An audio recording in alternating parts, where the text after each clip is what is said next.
Harmonizimi i ligjeve të tregtisë elektronike në të gjithë rajonin dhe parafrimi i tyre me Bashkimin Evropian, me qëllim rritjen apo lehtësimin e lëvizjes së lirë të mallrave dhe shërbimeve në të gjithë rajonin, është synimi kryesor i projektligjit të depozituar në Kuvent për ratifikimin e vendimit të vitit 2024 të Komitetit të Përbashkët të Marrëveshjes së Tregtisë së Lirë të Evropës Qendrore, CEFTA, për lehtësimin e tregtisë elektronike.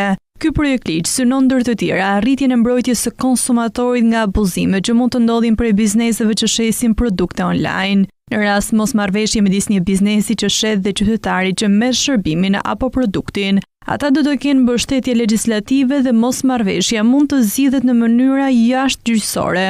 Sipas projektligjit, konsumatori pavarësisht se ka hyrë në një marrëdhënie kontraktore në largësi, do të ketë një periudhë 14 ditore për të tërhequr nga një kontratë në distancë, pa dhënë arsye dhe pa shkaktuar ndonjë kosto tjetër. Pra, nëse dikush ka bërë një blerje online, ka të drejtë që brenda 14 ditëve ta ndërpresë porosinë ose ta kthejë produktin e marrë. Klienti mund të rimbursohet plotësisht brenda 14 ditëve nga tregtari, por produkti duhet të jetë në gjendje të mirë kur të kthehet. Nëse produkti humbet ose dëmtohet gjatë transportimit të siguruar nga tregtari, përgjegjësinë do e mbaj ky i fundit, por nëse transportuesi është siguruar nga konsumatori për të transportuar mallrat dhe nuk ishte ofruar nga tregtari, atëherë përgjegjësinë do e mbaj qytetari.